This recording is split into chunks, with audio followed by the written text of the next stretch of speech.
Hey, ladies and gentlemen, this day, which is Thursday, I believe, I want to go over something that's a little bit more advanced and more it's not really complex, but it's uh, it's basically focusing on a lot of things at once, and that is mastering.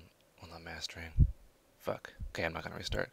It's mixing uh, the low end on trance songs.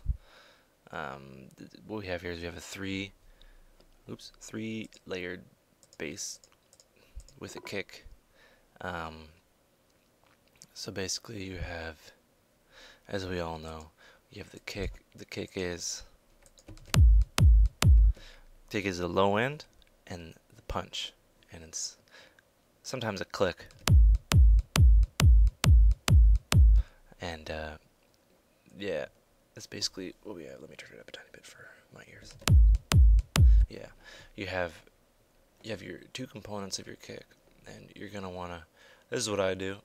You don't have to do this, but a lot of the time I have a little too much in the 200 range, so I will do a nice little notch filter and just massage it back and forth like this.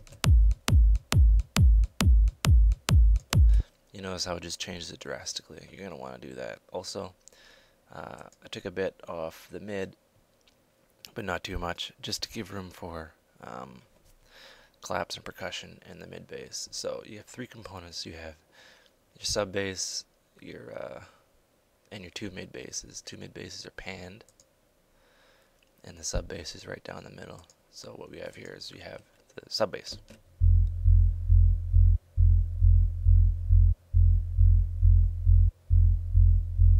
And it has a nice little chugging groove. And yeah, it's not looped or whatever, but I kind of left it just for, I don't know, just it kind of worked. Yeah, and some slight sidechain. Took a little bit out, just slightly above 200 range, more so than the kick. And that way, the kick and the bass just kind of kick and the sub bass go together well. And it all has its own little special place. Right, we have the first mid bass, and it was sounding kind of dry. So you know, not really fun. So I gave it some reverb just to kind of smear it. Think of it as, yeah, just kind of think of it kind of like working with wet clay. You know how you work with wet clay and you just kind of smooth it around. Think of it as like a wet clay puzzle, and like things don't really fit together. We cut them with a machine. Sometimes you cut too much, or I don't know. This is a fucked up analogy, but it works for me. Just think of it as working with wet clay and how you're EQing and how it kind of smushes together. And like the reverb kind of helps to do that, as well as the EQ, obviously. Anyway, we have that, added some high end, and I compressed it. Just basic compression, nothing else, just move the threshold down.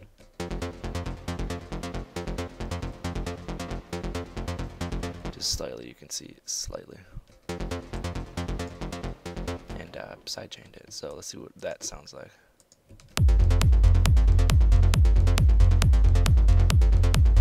Right? Okay, then we have this guy, which is more electric than anything, but this also has a bit of low end I wanted to keep. Right? And what I did is I just had slight kind of effects. You can barely hear them. And then you can barely hear them without the compression. And yeah, just turn the compression up and added some slight sidechain, and this kind of brings it all together.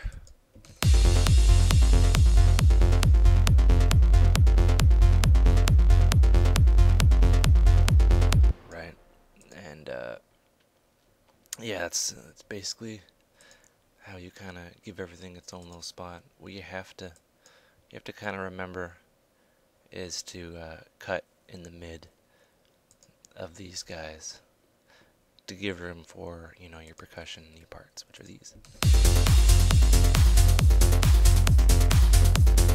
And another thing, I really hope it doesn't chug when I do this. I'm recording the screen, recording my mic, and playing this. This is a lot of effects, but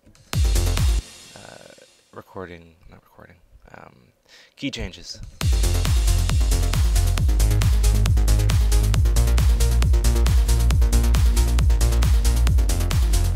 When you're kind of EQing, you know how when you notch filter the kick, it changes the perceived pitch of things. You have to keep that into account. So make sure you have a good solid kind of samples or like recorded synth parts without too much EQing needed, because when there's a key change, it'll totally fuck it up.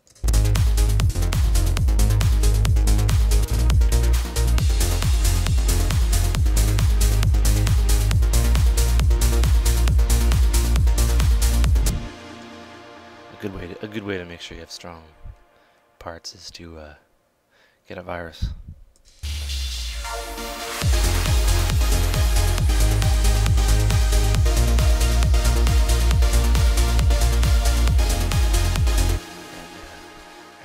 Everything sits in its own little spot on the mix, or in the mix, and it's pretty positive, and it works out nicely, in my opinion. So yeah, there you go.